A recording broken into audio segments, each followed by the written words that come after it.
Welcome to the podcast where sustainability gets real. I'm Alan Stenson, I'm your host, and in each episode we uncover the people, ideas and actions driving the journey to net zero. Let's get into it. Welcome back to Emission Possible, the podcast where we explore how businesses can turn climate ambition into real world impact. And I'm delighted to say that today's guest is someone who is quite literally doing exactly that, helping companies across Europe and beyond move past just sustainability as a cost or a compliance issue, and instead making it a driver of innovation, efficiency, profit.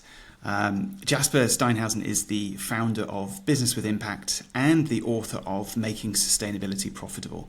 He's worked with over 100 businesses to help them cut emissions while boosting performance, and I think brings a real practical, no-nonsense approach that's rooted in systems thinking, circularity, and absolutely return on investment. Jasper, it's an absolute pleasure to have you on the show.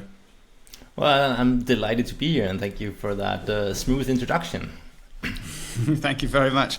In terms of your book, I mean, I'm sure there'll be plenty of people that will want to read that, and we spoke about this before, but Jasper's been very kind to provided a free digital copy of the book. So anyone watching this or listening to this, if you look at the notes section in the podcast, you'll see a link to download your copy. I think what struck me about the book is, it's how to shift sustainability from seen as that sort of cost center or that compliance burden, and use it as an opportunity to really find growth and innovation and profitability. Your blueprint framework, I think, is absolutely fascinating. So I'd be delighted to if you could explain a little bit more about that, and also how businesses can really embed circular economy thinking and unlock those efficiency gains. So we'll get into all of that, but let's jump straight in to probably what is. And I'm sure both you and I would agree, this is a kind of a very interesting challenge, if you like, at the moment. But in terms of maintaining momentum and looking at certainly the bigger picture initially, how do we maintain momentum in the green transition, particularly in a time where we are starting, in certain regions, seeing a little bit of pushback? How do we go about that? Well, that is a really good question, and I actually feel like this is probably what's on top of mind of everybody who really sort of cares about sustainability right now. But I would say, if you're losing momentum, it's actually because you're getting sustainability wrong. It's the wrong way around, right? So there is a key fundamental thing that really is at the core of the problem, is that a lot of people don't really get this, and it is that impact follows perceived value. Right. So let me just unfold that a bit, because what I mean here is that, and we do this all the time, is how we people and our brains function, right? Whatever we consider important is what we prioritize. We do it all the time, millions of times every day, right? And it's no different when it comes to sustainability. So if you are sitting there as a listener here pushing this agenda and you feel like you're stuck, and it doesn't really matter if you're in a company or if you're trying to push the agenda at a national level or wherever you basically are, if you do not position and choose the type of initiatives, because as you know, there are so many different things you could do, but you got to choose those that you can see align well with whatever decision makers, or whoever you want to sway, basically, could also be partners or clients or anything, whatever is top of their agenda, whatever they perceive as valuable, because that's the only way you can get it. And what goes wrong is that most of the time sustainability is sort of promoted and spoken about as this thing about doing something for climate or whatever it is the agenda is that they're speaking to, right? So it becomes this impact driven, and we got to do it because of that. But for the vast majority of people, that's not enough to become a driver for real action, right? So again, it's back to this, that impact follows perceived value. So you got to figure out what is the highest perceived value of the people you want to sway, and which of the multiple of things you could do can you see could link to that, and then pick those and position them in a way so that people can understand that it will actually benefit whatever it is that's on top of their mind. Like, as you say, if we sort of stay at the bigger level right now in Europe, it's really about competitiveness, and it's job creation, and it's cutting costs because of all the tariffs and all of that, right? Those are the key drivers right now. So choose the initiatives that support that and position them as a tool to fix these problems. And then on top of that, it's actually also good for the world, kind of speak, or good for climate, or whatever it is. So it will add to that as well. But that's not the key driver. That's kind of like a bonus, right? So it's being missed as the tool that it can really, really effectively be to create a lot of the things that are actually the reason why we are seeing the pushback, right? Which is the irony of this, tragic irony in this case. So if you want bigger impact, right, you got to solve big existing business problems. Yeah, absolutely. I mean, and it's a really good, interesting point, because I think a lot of people do get bogged down with that and find that it's becoming more difficult to do certain things, and focusing in on the relevance and the specific requirement, and using that as the catalyst, I think is absolutely key to as we were saying earlier, to maintain that momentum. How do businesses themselves sustain progress, particularly when maybe within the business itself enthusiasm starting to phase? What can they do to keep that going? Well, again, you can actually go back to this one sentence, this one main idea, right? That impact follows perceived value, and then do the analysis in your specific company. So here I am looking at, I'm in a company, and let's just say that right now everything is about cutting costs. Okay, yeah. If that's the name of the game right now, for some reason, like I had a chat with a company the other day that they've been faced with they have a large proportion of their market is in the US, and they're hit by the 25% tariffs, right? So all hands on deck. How can we reduce cost to try to survive this and not, because we cannot just add 25% on the US market. It won't fly, right? It's not practical. Yeah. So if that's the case, well, everything you could possibly find about resource productivity, basically, in lack of a better word, that will be initiatives you could put forward, right? But not as, because it will also, of course, reduce climate impact and waste and material use and all the associated impacts that come from there. But rather than saying, hey, I know we're super busy about cutting costs, but I need some money to invest in this to make this low carbon initiative to reach our carbon targets in 2035, right? It's kind of like, yeah, but I'm trying to survive this quarter. That's what the C-suite is all about, focusing on, right? So if you reposition this as, I know we are super, super focused on cutting costs. I have here 5 different initiatives that all, on a very, very quick and short and sweet basis, will enable us to reduce costs simply by avoiding lots of wasteful processes we have right now. If we optimize this and this, if we stop doing this, if we just like we saw when electricity and gas prices skyrocketed in the early part of the Ukraine war, right? Everybody were focused on that, and lots and lots and lots of gains were found. You could do that again and again and again and again and again. So, come with that and then say, oh, by the way, when we do this, it also means we still, even though focus is on something else, we'll also still progress on our towards our climate target for 35. Okay, yeah, great. Well, that's actually fantastic. It's a win-win then. But the reason why I care is that you help me reduce my costs, because that's what I care about, right? That's what the board have said to me. That's what I'm being faced with. Right? Yeah, absolutely. So it's really connecting it to that. We know what are the key priorities in the business and for the clients.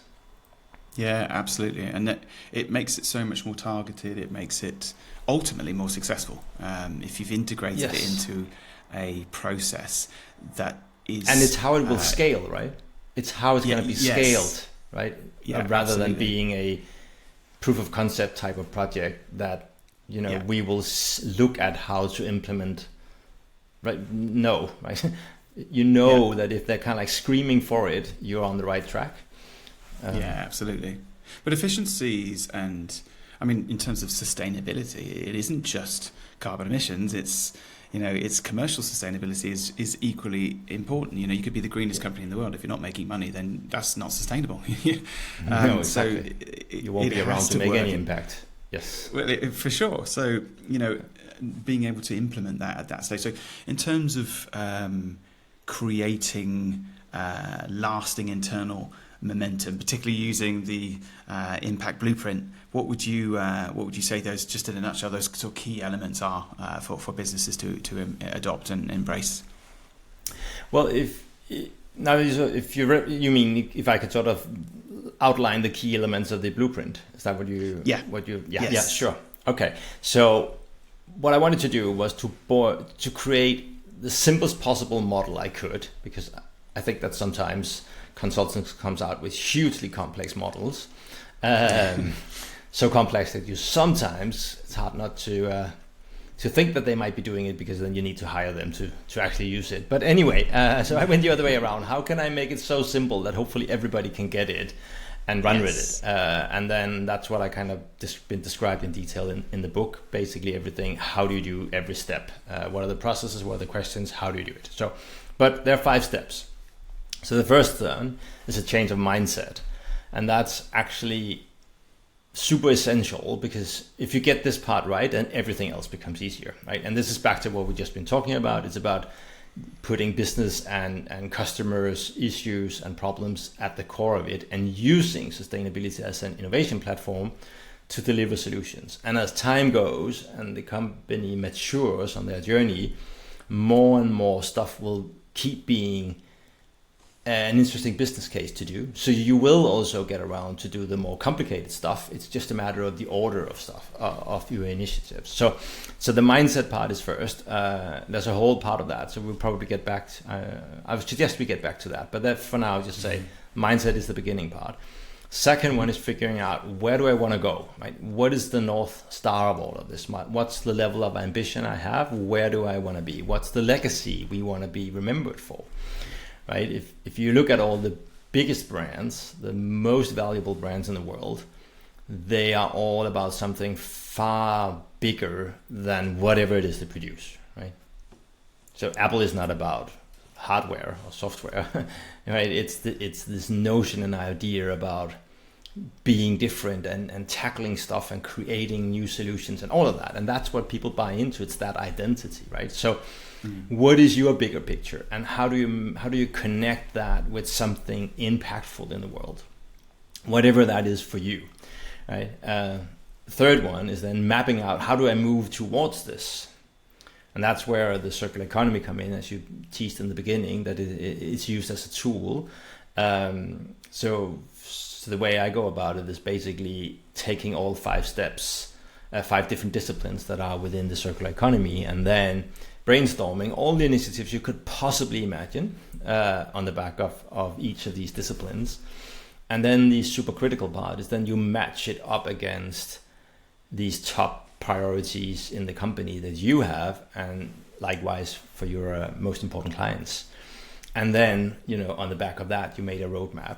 And that means that every step in the roadmap, or at least the majority of them, will on their own be super valuable for the business, as well as have impact.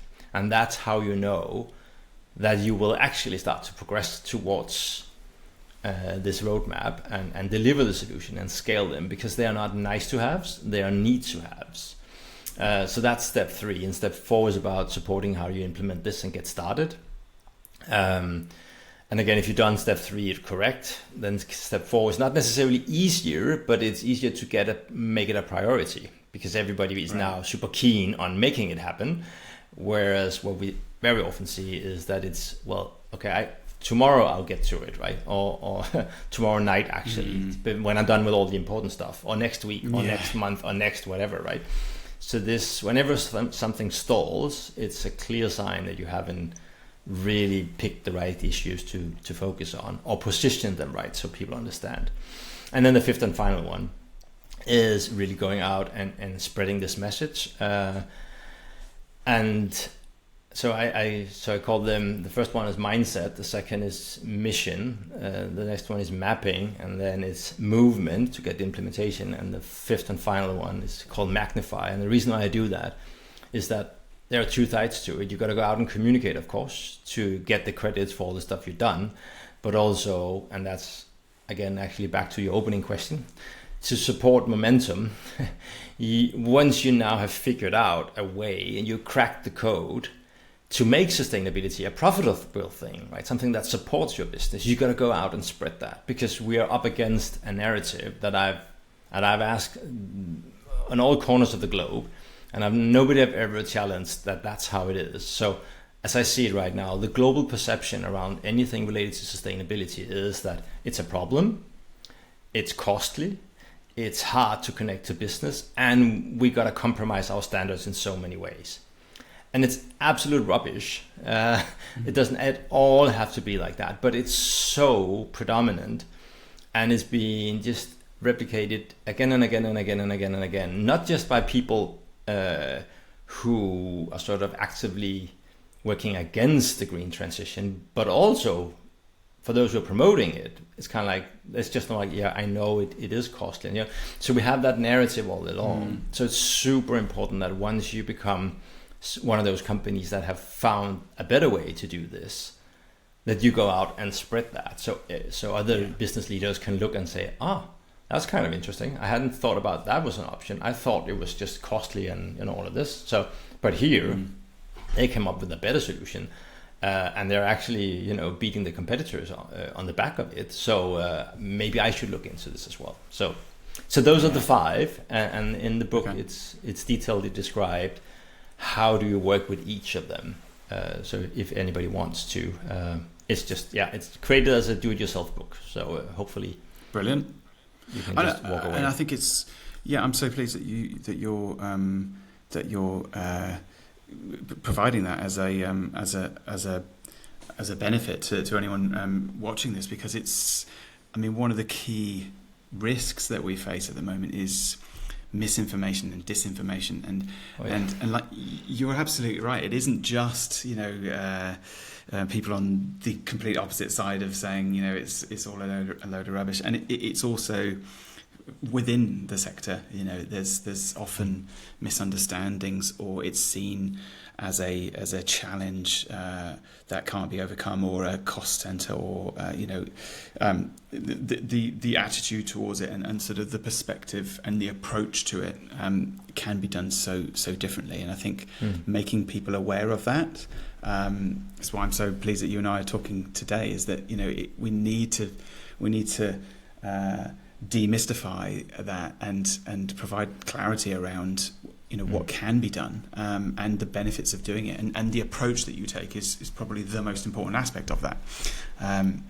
So thank you, and I urge everyone to go grab a copy of the book and start to use that as a tool, reference tool, to really help implement changes within your organisations.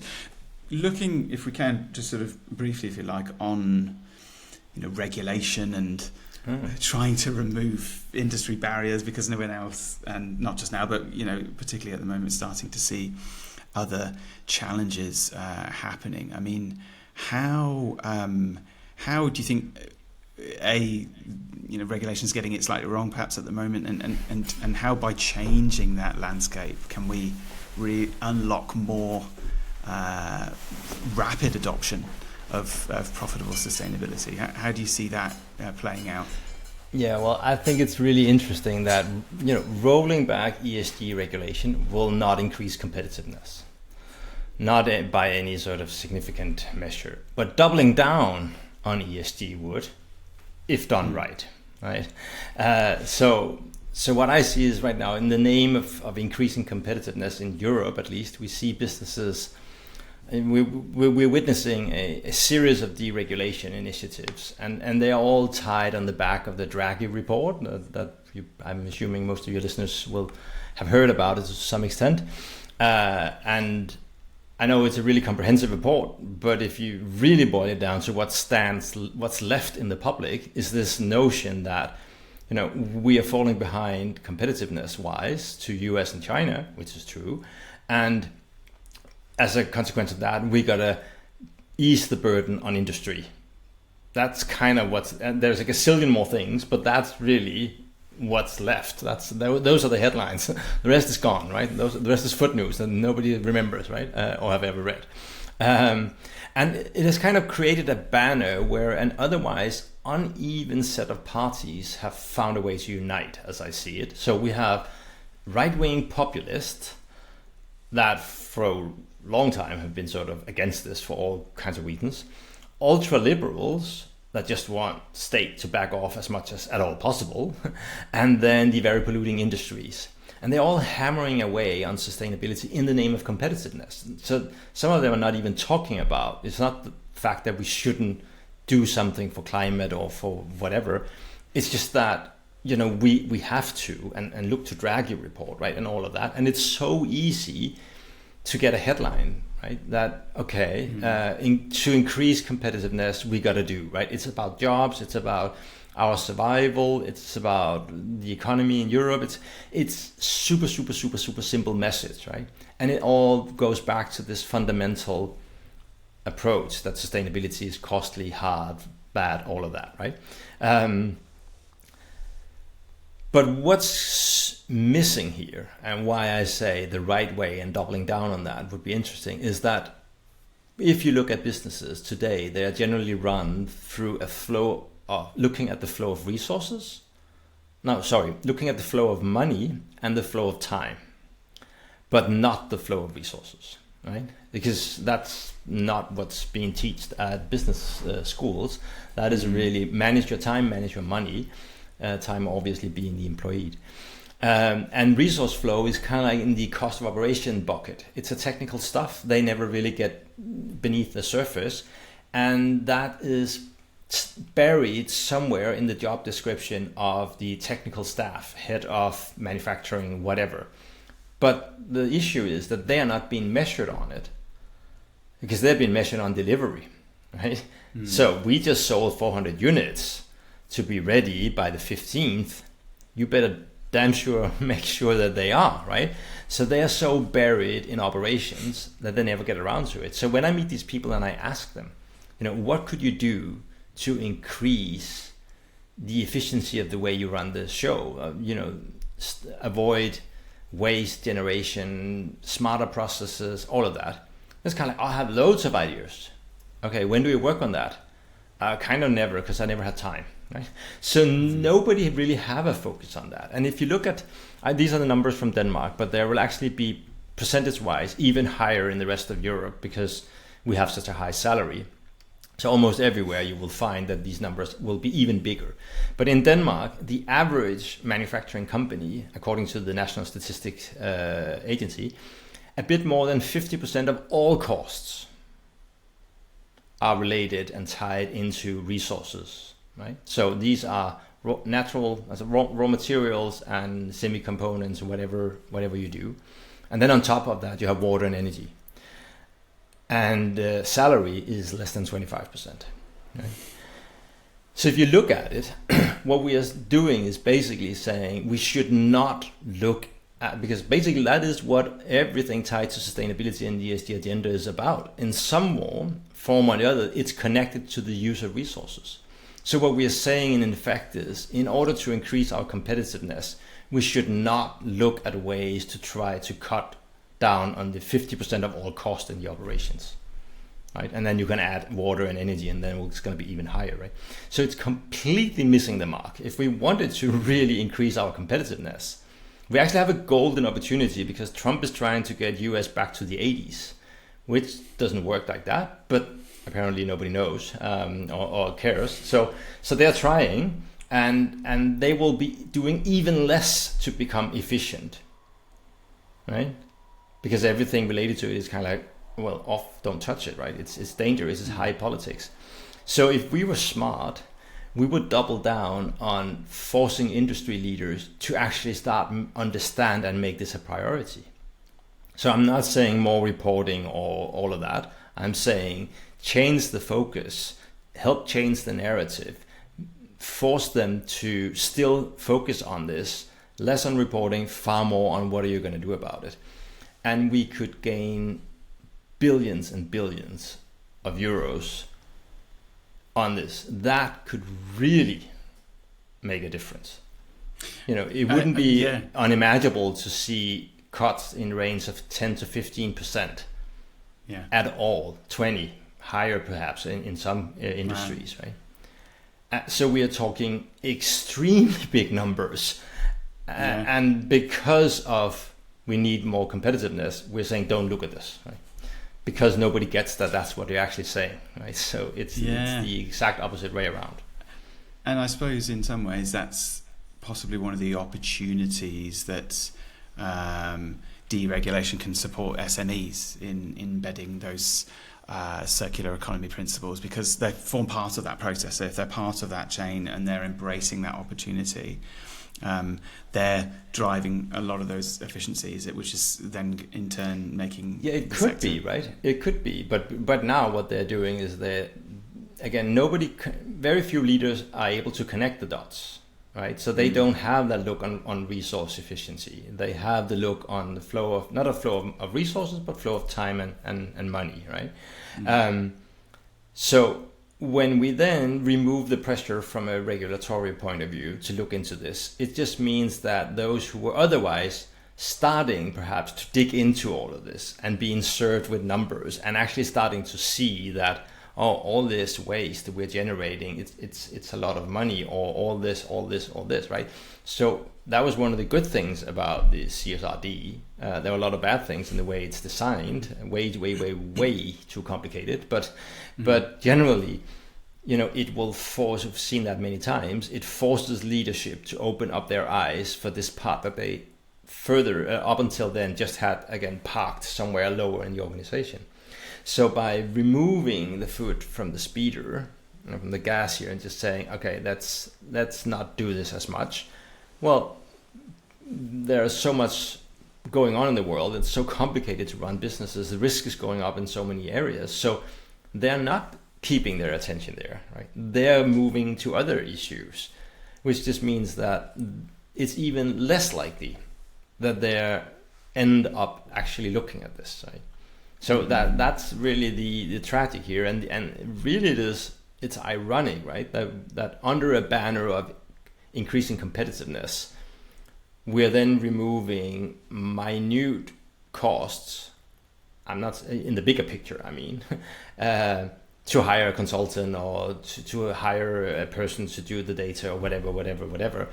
But rather than saying, hey, let's find ways to cut 10-15% of our cost base, right? That would be competitiveness, full speed, right? And what do you think are the biggest opportunities for businesses that are still not tapping into this? What would is it focusing on the resources or focusing on the supply chain? What do you think those opportunities are? I mean, maybe in Denmark or your experience further afield. Well, again, obviously back to what is the key priorities. But if we just say at a general, also as world is right now with the economy, very, very often there is a significant focus on your cost base, right? So if we just look at that, I would definitely say that a major untapped potential in more than, well, if I should estimate, more than north of 95% of all companies, especially in the manufacturing, will be on creating new and better ways of doing the processes, the products you have. So having this, looking at your company through the flow of the resources and see what's actually going on, right? Because we choose the material we think are best for us, suited for the need and quality and all of that, pay money to source them, then we pay money to process them some of it goes to waste, and then we pay somebody to take it off our hands, right? So it's lose, lose, lose. So if you can cut away some of that, it just have massive effects, right? And because nobody's ever looking at it, or not a lot at least, there's just still so much that can be done, right? I've been working with, some of you would probably know the company Grundfos in Denmark. It's one of the largest pump manufacturers in the world. So when you turn on the tap, the reason why water comes out, most likely it will be a Grundfos pump somewhere in your building.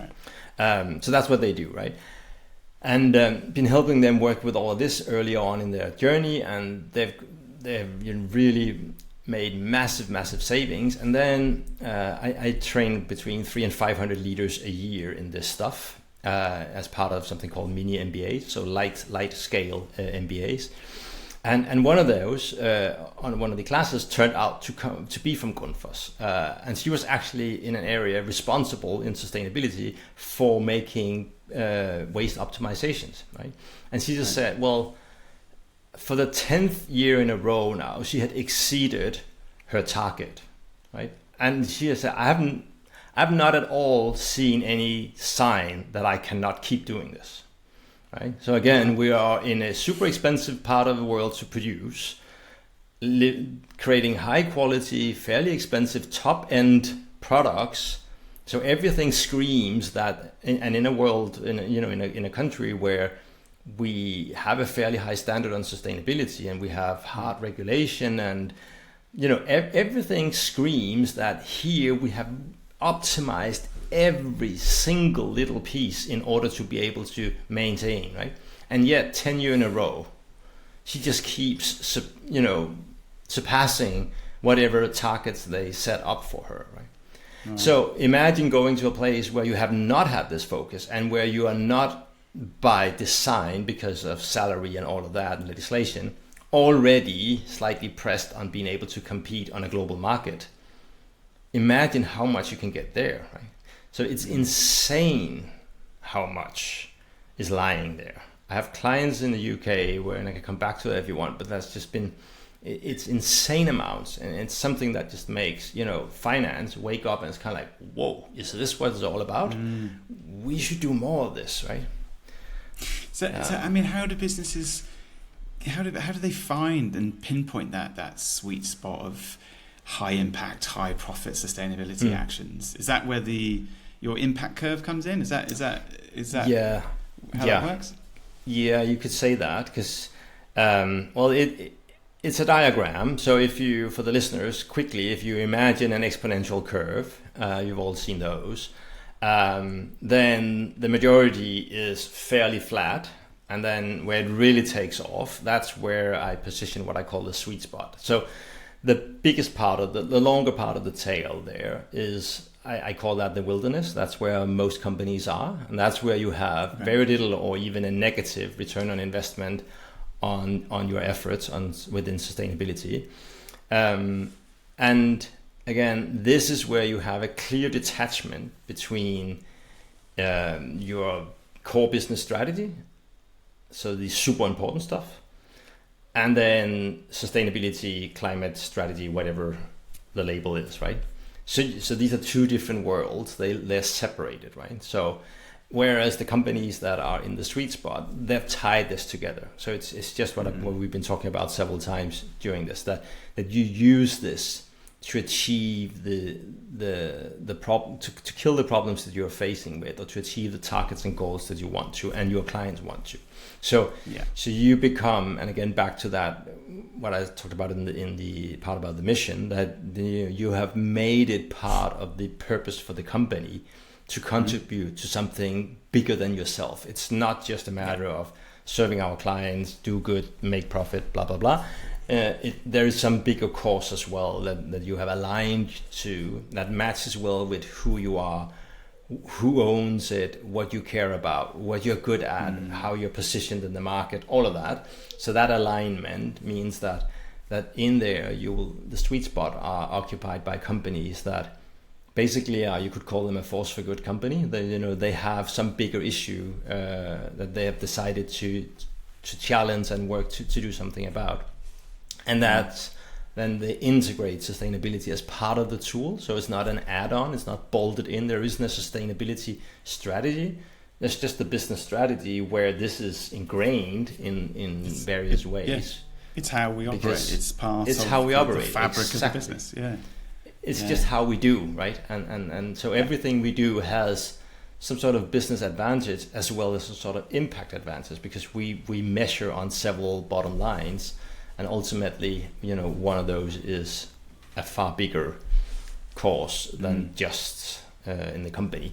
So it's really that task, and that's the essence of the book, I guess you could say, is how do you move there? How do you move from the wilderness and into the sweet spot? And of course, depending, for every company, it's individual, what it means to move in there, what are the priorities, what are the initiatives, and that's of course where the work lies.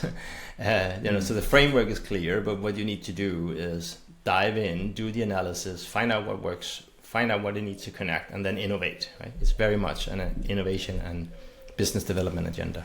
Yeah, I love that, and it's so important, and it's just so true. The businesses that adopt that type of approach and genuinely make it part of the fabric of the business and how they work, and rather than a bolt-on or a tick box exercise, if you fully embrace, then it will be infinitely more successful, and it will drive real change, and it will make it happen, because it's how you work, it's how you operate, and it's one of the benefits that your customers have just by buying from you, because that's how you work and that's what you do. And so it has, if I may add to that, because there's something really interesting about it as well, is I sometimes describe this as, companies that are in that sweet spot, they have a permanent tailwind in the marketplace. And it's kind of like, why do they have that? Well, it's because if you take any group of people and help all of them discover their personal why, they would all be related to something living. Like nobody lies there on the last day and it's kind of like, oh, but I wish I had 3 more houses. It's like nobody freaking cares about that stuff, right? It's all relational to something living, whether that's humans or plants, animals, whatever, but it's all related to living stuff. That's how we as a species function, because even though we tend to forget it, we know it's that we are part of an ecosystem, right? And that's where we belong. So it's all about that. So whenever you choose some sort of sustainability course, whatever that is in the environmental side or the social side, doesn't matter. Well, a proportion of all people in the marketplace will then, by default, simply cheer on you and hope you succeed. So even you might produce shoes, but also help to battle poverty. Well, all the people in the world who feel that poverty is a really, really huge problem, they would want you to succeed. They don't necessarily want your shoes or need whatever it is you offer, but if they know or hear about anybody who does, it's kind of like, oh, you should check out these guys, because if they succeed, we also help progress towards this problem that I care about, right? So if we just imagine, you could look at the Sustainable Development Goals as your menu, right? If we remove partnership and legal, and just say the 15 others, and just for the sake of this argument, claim that all 15 would be equally split, right? If we had 1,000 people and we help them find their why, they would perfectly fit between these 15. They won't, because like climate is more popular and others are more in the domain. But let's just imagine. Well, that would mean that 1 in 15, of every person will basically favor what you do, right? And you will never get that way if you're just an ordinary company. Then it's it's your mom, right? And it's the employees and the families around that want to keep having a job, right?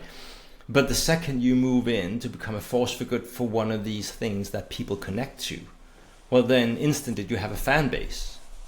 They are help promoting you. They want to buy for you. They want to, at least you will end up in the finale all the time. It's kind of like, okay, so who's the short list? Well, okay, I'm down to 3 companies to choose from, but one of them has to be this one. And then of course your product and solution has to stand the test, and that's how it should be. But it is that perpetual tailwind you can get. And that's really why, again, they beat the alternative.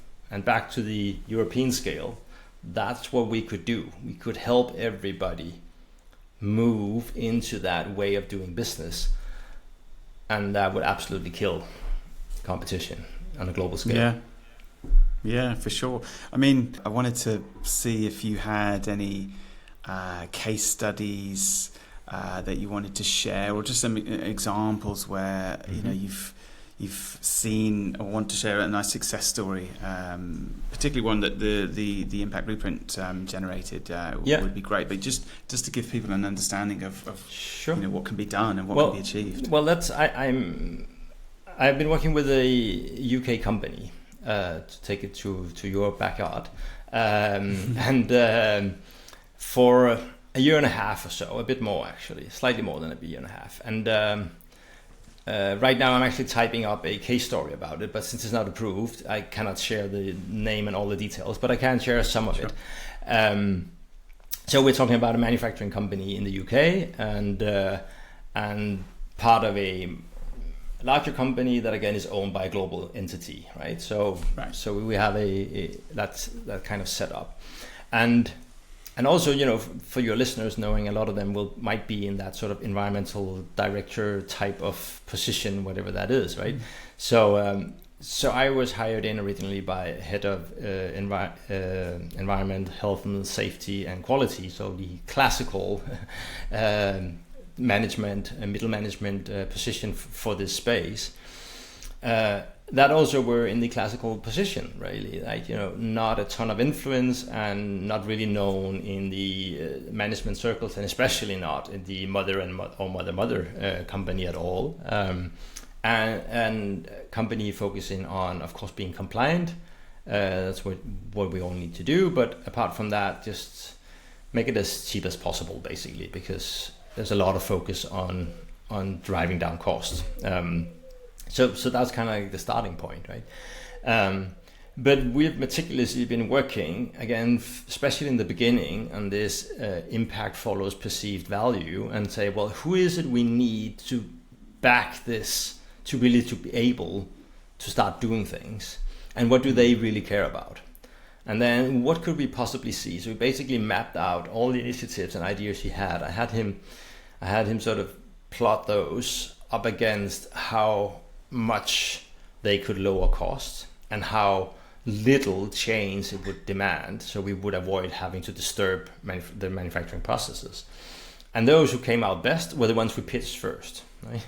And that was kind of like starting really simple showcasing results that, hey, usually and just starting asking different questions like, hey, we last quarter, apparently we spent this much money on waste management, right? So we threw out all of these money. And I was kind of like, yeah, but it's budgeted. Yeah, I know. but it's still kind of weird, isn't it? Oh yeah, now that you mention it, but we've never looked at it like that. It's just like, that's just, you can't make an omelet without breaking a few eggs kind of approach. And it's budgeted, so it's all there. But, fast forward here 2 years later, they have an 80-time return on investment on the money that they threw in on having me around, helping them coach and change the way they do, right? And this is a number that where the financial is kind of like makes this on some of the best performing initiatives they've been doing to reduce cost on everything, not related to sustainability, but in general, right? This is a huge amount in terms of what they are looking at and what that means for their cost base, and it's traveled up through the mother parent company, meaning that the exco has got word of this and found it interesting, and now similar efficiency targets have been deployed for all across the global organization, right? So basically starting with this change of mindset and approach and delivering actual results that are aligned with what is top priority at the very top means that all of a sudden it's kind of like, hey, this is surprising. What else could we find? And starting to say, hey, we shouldn't just have one of our units do this. We want everybody to start working like this and pursuing and see what we can find, right? So they're just they're just getting started basically, right?